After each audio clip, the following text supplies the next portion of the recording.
Hello दोस्तों, आपका Rajiv study centre में स्वागत है। दोस्तों, आज हम लोग विज्ञान के अंतर्गत भौतिक विज्ञान में, जिसको हम जीएस के अंतर्गत पढ़ रहे हैं, लेंस से प्रतिबिंब कैसे बनता है ये देखेंगे। हमने पीछे दर्पण में प्रतिबिंब कैसे बनता है हमने देखा, तो अब लेंस में देखेंगे प्रतिबिंब कैसे बनता है। और दोस्तों, वीडियो को पूरा देखें, स्किप ना करें, बीच में ना छोड़ें। आपको समझ कुछ नहीं आएगा। यदि आपको पढ़ना है, ज्ञान लेना है, तो आप अंत तक देखिए, तो आपको लगेगा कि वीडियो कितना फायदेमंद आपके लिए है। दोस्त, वीडियो क्रम से देखने के लिए हमारे चैनल को खोलें, वहां से जाकर के मेरे बने हुए जो फिगर है गोल आकृति में, उसे आप क्लिक करें तो वहां से जो वीडियो मिलेंगे, ऊपर जो है लिखा हुआ होगा प्लेलिस्ट खोलेंगे तो हमारा विषय वाइज सारे क्रम से वीडियो मिल जाएंगे। आप जो पढ़ना होगा क्रम से पढ़ सकते हैं दोस्त। जब तक क्रम से नहीं पढ़ेंगे आपको कोई फायदा नहीं होने वाला, चाहे कोई विषय पढ़ेंगे, क्योंकि हर पिछला वीडियो का कॉन्सेप्ट अगले सवाल में, अगले वीडियो में यूज होता है। तो आप वीडियो को पूरा देखा करें और क्रम से देखा करें दोस्त, आपको फायदा होगा। अगर आप नए व्यूअर हैं तो आप चैनल को सब्सक्राइब कर लें, बेल आइकन बटन को दबा लें कि मैं वीडियो जब भी अपलोड करूं आपके पास पहले पहुंचे दोस्त। तो आइए हम पढ़ते हैं लेंस से प्रतिबिंब का बनना। दोस्त, इसमें कोई नया कॉन्सेप्ट नहीं है। जैसा कि हमने देखा दर्पण वाले में, किसी एक बिंदु से, वस्तु के किसी एक बिंदु से कम दो किरणें चाहिए थे, और दो किरण चलेंगी और परावर्तन के बाद जहां फिर मिलेंगी उस बिंदु पर प्रथम बिंदु का प्रतिबिंब बन जाता है। दोस्त, यहां भी ऐसा ही होगा। तो हम प्रतिबिंब बनना पढ़ें उससे पहले कुछ बातें पढ़ लेते हैं कि किरण कैसा व्यवहार करती है। दोस्त, किरण कैसा व्यवहार करती है, आइए देखते हैं। दोस्त, हम पहले देखते हैं उत्तल लेंस में। ये कौन सा लेंस है? उत्तल लेंस है। क्यों? क्योंकि इसका दोनों सतह जो है उत्तल है, उभरा हुआ है, इसलिए उत्तल लेंस है। दोस्त, पहला पहचान। सेकेंड पहचान है कि इसको छुएंगे आप, जब टच करेंगे आप तो क्या पाएंगे? बीच में मोटा पाएंगे, किनारे जो है पतला पतला पाएंगे। जैसे देख रहे हैं, यहाँ पतला, यहाँ पतला, बीच में मोटा। एक पहचान ये भी है। एक पहचान और है दोस्त, जो हम जब फिगर को पढ़ लेंगे, प्रतिबिंब का बनना पढ़ लेंगे, तो हमको वह भी एक पहचान करने की विधि आ जाएगी कि लेंस उत्तल है कि अवतल है। तो देखेंगे उसको बाद में, फिलहाल यहां इतना देखिए। दोस्तों, उत्तल लेंस में क्या होता है कि जब भी कोई मुख्य अक्ष के समांतर किरण जाती है, मुख्य अक्ष के समांतर किरण जाती है, ये वास्तव में किरण यहीं तक जाएगी। दोस्त, हमने अंदर तक क्यों ले गया? क्योंकि यह हम मान कर पढ़ते हैं यहां पे कि लेंस बहुत पतला है, जो इसकी मोटाई है नगण्य है, यह मान कर पढ़ते हैं। इसलिए हम किरण कहां तक ले जाते हैं? इसके मध्य तक ले जाते हैं, इसके बीचों बीच तक ले जाते हैं। दोस्त, जबकि यहां से प्रवेश करेगी, थोड़ा सा हटेगी, फिर निकलेगी, तो फिर थोड़ा सा हटेगी, अगर मोटा रहेगा तो। लेकिन यहाँ पे लेंस को हम बहुत पतला मान रहे हैं, इतना पतला मान रहे हैं कि हमें मान रहे हैं कि इसके बीच में कुछ इसका नहीं हो रहा है। जो भी होगा सेंटर से होगा तो निकल जाएगा। दोस्त, तो फिलहाल इतना जानिए, ये किरण जब समांतर होती है मुख्य अक्ष के और जाकर लेंस से टकराती है तो उसका अपवर्तन होता है। दोस्त, अपवर्तन होने के बाद किरण जो है अक्ष को काटती हुई निकल जाती है। जहां ये अक्ष को काटती है, अपवर्तन के बाद, इसका अपवर्तन हो चुका, अपवर्तन के बाद जहां ये काटती है दोस्त मुख्य अक्ष को, वह जो बिंदु होती है, वही जो होती है मुख्य फोकस होती है। वो बिंदु क्या होती है? तो मुख्य फोकस होती है। दोस्तों,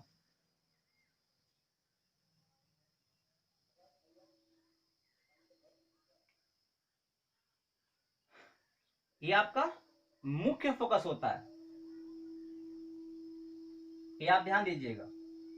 जब मुख्य अक्ष के समांतर जाने वाली किरणें अपवर्तन के बाद मुख्य अक्ष को जहां काटती है, उस बिंदु को हम मुख्य फोकस कहते हैं। दोस्त, ये प्रथम बात हो गई। इसी का यदि उल्टा कहा जाए तो उल्टा ये होगा कि यदि मुख्य फोकस से होता हुआ कोई किरण जाए, मुख्य फोकस से होता हुआ कोई किरण जाए और लेंस से टकराए, जैसे मुख्य फोकस से किरण होकर जाए और लेंस से टकराए, उसका अपवर्तन हो, तो अपवर्तन के बाद यह मुख्य अक्ष के समांतर हो जाती है दोस्त।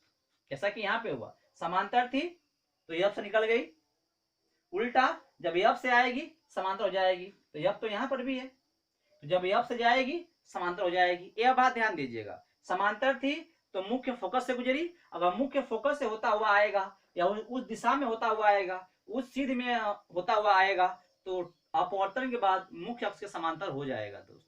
ये आपको आइडिया हो गया। तीसरा आइडिया है कि दोस्तों जब प्रकाश किरण प्रकाशी केंद्र, इसको हम वो बोलते हैं, जब प्रकाशी केंद्र से होकर के जाएगा दोस्त तो क्या होगा, ये सीधे निकल जाता है बिना अपने इधर उधर मुड़े हुए, सीधा निकल जाता है दोस्त। सीधा हम क्यों कह रहे हैं, क्योंकि हम लेंस को पतला मान रहे हैं दोस्त। अगर लेंस को पतला नहीं मानते हैं आप, तब क्या होगा, जैसे मान लीजिए ये हमारा कोई लेंस होता और इसको पतला नहीं मान रहे हैं, मान लीजिए अक्ष होता दोस्त, तो यहाँ पे प्रकाशी केंद्र कैसे हम पता करते हैं, ध्यान दीजिएगा। जब कोई किरण से जाएगी उसका क्या होगा दोस्त, अपने पथ से थोड़ा सा हट जाएगी। इस रास्ता ये है, जैसे मान लीजिए इसका रास्ता जो है यहाँ से है, ये रास्ता इसका है, इधर जाना चाहिए, लेकिन नहीं, क्या होगा, थोड़ा सा हट जाएगी अभिलंब तरफ, और ये ऐसे होता हुआ ऐसे निकलेगी दोस्त, ऐसे निकलेगी, थोड़ा सा फिनका हो जाएगी, थोड़ा सा झुक जाएगा ऐसे। तो दोस्त जब प्रकाश किरण जाती है और प्रकाश किरण जाने के बाद लेंस से टकराती है, लेंस से टकराने के बाद जो उसको अपवर्तन होता है, उस अपवर्तन के दौरान ये जहां अक्ष को काटती है उसे हम प्रकाशिक केंद्र कहते हैं, बशर्ते जिस दिशा में यह जा रहा है दोस्त उसी दिशा में यह किरण निकलना चाहिए। आपको लगेगा कि सर यहां से हम कहीं से भी किरण ले जाएंगे तो इसका अपवर्तन होगा, तो यहां भी तो ऐसे काट सकती है और निकलेगी यहां से, हाँ काट सकती है, लेकिन यहाँ मुख्य यहाँ प्रकाशिक केंद्र नहीं होगा। क्यों नहीं होगा, सुनिए ध्यान से। मैंने कहा जिस दिशा में यह आपतित किरण है, तो जो अपवर्तित किरण है वो अभी सेम दिशा में होना चाहिए दोस्त। तो कोई एक ही कंडीशन ऐसा होगा कि जो आपतित किरण है, इस आपतित किरण के दिशा में अपवर्तित किरण भी होगी, क्योंकि वक्राकार है और वक्राकार में हर जगह तल जो है डिफरेंस है, हर जगह तल समतल नहीं है, इसलिए समांतर होगी ये जरूरी नहीं है। समांतर दोनों किरण किसी एक कंडीशन में होगा, जिस कंडीशन में समांतर होंगे उस समय जो अंदर जो किरण है वह जहां काट रही होगी वही प्रकाशिक केंद्र होता है दोस्त। तो ये आपको जानना नहीं था, हमने बता दिया। आपको इतना बस जानना था कि जब प्रकाशिक केंद्र होकर जाता है कोई किरण सीधे निकल जाता है, लेकिन हमने इसमें बताया प्रकाशिक केंद्र होता क्या है, वास्तविकता में क्या होता है, हम मानते क्यों ऐसा है। क्योंकि ये इतना पतला है दोस्त कि जो ये अपवर्तन थोड़ा सा होगा वह इसमें एहसास ही नहीं हो पाएगा, इसलिए हम इसकी बात को नहीं गणना करते हैं, इस चीज को हम यहाँ मेंशन नहीं करते हैं, सीधे कहते हैं कि प्रकाश गई और सीधे निकल गई, क्योंकि हम देखे हैं जिस दिशा में ये होगी उसी दिशा में ये होगी, तो हमको लगेगा कि प्रकाश सीधे कहाँ हुई, निकल गई, इसी को हम यहाँ कहते हैं। तो जिस दिशा में आपतित किरण है, अपवर्तित किरण भी उसी दिशा में जाता हो, तो जो बीच में अपवर्तन हुआ प्रकाश का, उस समय जो बीच में अपवर्तन हुआ है उस समय जिस जगह अक्ष को काटा है दोस्त, वही अक्ष क्या होगी, प्रकाशिक केंद्र होगी। ये बात ध्यान दीजिएगा, रटना बिल्कुल नहीं है, रट कर आप कुछ नहीं कर सकते जब तक आपके दिमाग पर यह हर्ट नहीं होगा कि फिजिक्स का कॉन्सेप्ट क्या है, इस कॉन्सेप्ट का मतलब क्या है। आप एक भी प्रश्न नहीं कर पाएंगे जब आप कंपटीशन में बैठेंगे या किसी वैल्यूएबल परीक्षा में बैठेंगे दोस्त, तो ध्यान दीजिएगा। आइए देखते हैं हम लोग अवतल लेंस में क्या होता है। इसमें क्या होता है, तो अवतल लेंस में जब मुख्य अक्ष के समांतर कोई किरण जाती है और इसका अपवर्तन होता है दोस्त, तो ये क्या करती है, ये और फैल जाती है और फैल कर निकल जाती है दोस्त, लेकिन फैलने के बाद ये हमको लगेगा कि प्रकाश मुख्य अक्ष के किसी बिंदु से होता हुआ आ रहा है। हमें ऐसा एहसास होगा कि मुख्य अक्ष के समांतर जाने वाली किरणें अपवर्तन के बाद मुख्य अक्ष के जिस बिंदु से फैलती प्रतीत होती है, वास्तव में इस बिंदु से फैल नहीं रही है, प्रतीत होती है, ऐसा हमको अनुभव होता है, तो उस बिंदु को जो मुख्य अक्ष पर है क्या कहते हैं? मुख्य फोकस कहते हैं। क्या कहते हैं उसको दोस्त? मुख्य फोकस कहते हैं। तो ध्यान दीजिएगा, यह आपका मुख्य फोकस है।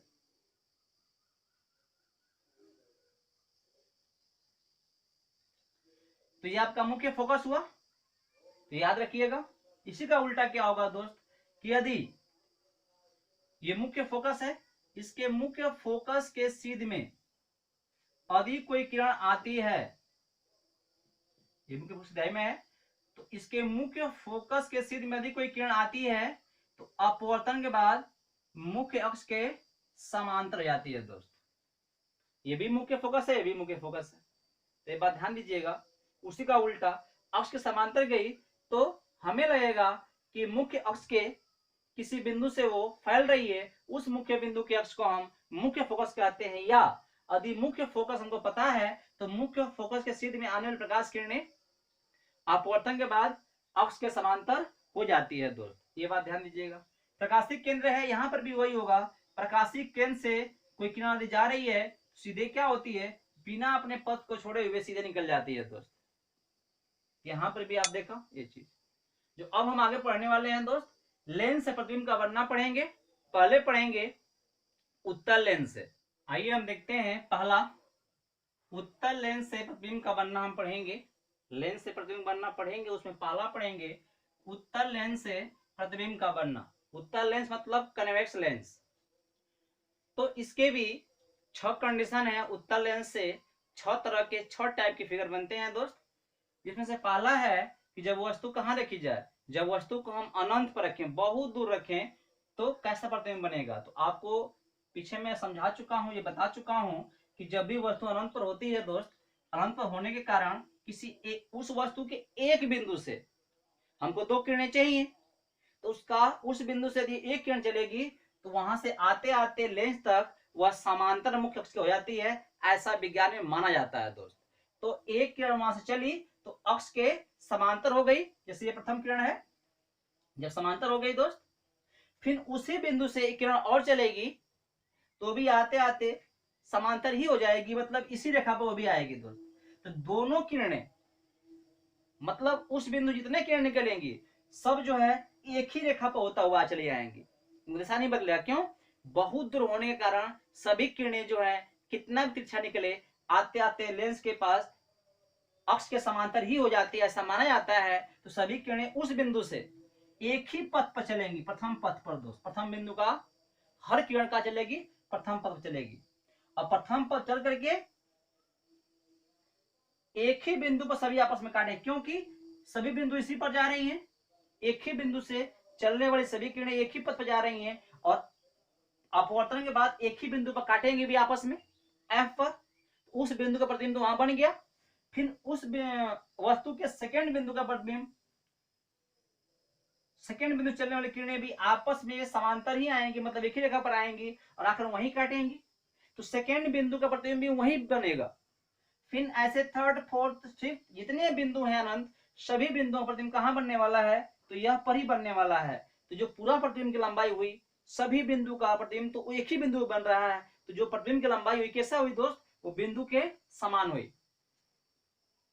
लेंस से उस बगल मतलब पीछे बन रहा है, क्योंकि अपवर्तन के बाद आगे बढ़ने पर ही कट रही है, हकीकत में कट रहा है, इसलिए वास्तविक है दोस्त। तो इसका प्रकृति क्या याद रखिएगा, प्रतिबिंब कैसा बना, वास्तविक बना, क्योंकि आगे अपवर्तन के बाद आगे बढ़ने पर काट रहा है, तथा तो बिंदु के समान बनता है। प्रतिबिंब मुख्य फोकस पर बनता है, आपने देखा, तथा लेंस के पीछे बनता है। इधर से वस्तु आई, वस्तु सामने है, कहां बना, प्रतिबिंब पीछे बना। वास्तविक होने के कारण क्या पूछ सकता है कि क्या इसके द्वारा बना प्रतिबिंब पर्दे पर संभव है। हाँ संभव है, हमने बताया है कि वास्तविक प्रतिबिंब जो होती हैं वो रियल में होती हैं और पर्दे पर संभव है। मतलब यदि आप यहाँ पर्दा रखते हैं तो उस पर्दे पर क्या दिखाई देगा, अनंत पर वस्तु का एक बिंदु जैसा प्रतिबिंब दिखाई देगा दोस्तों। तो अगले वीडियो में हम पढ़ेंगे इसके और भी आगे के कंडीशन कि वस्तु कहाँ रहेगा तो प्रतिबिंब कहाँ बनेगा। फिर अगले वीडियो में मिलते हैं दोस्त, धन्यवाद।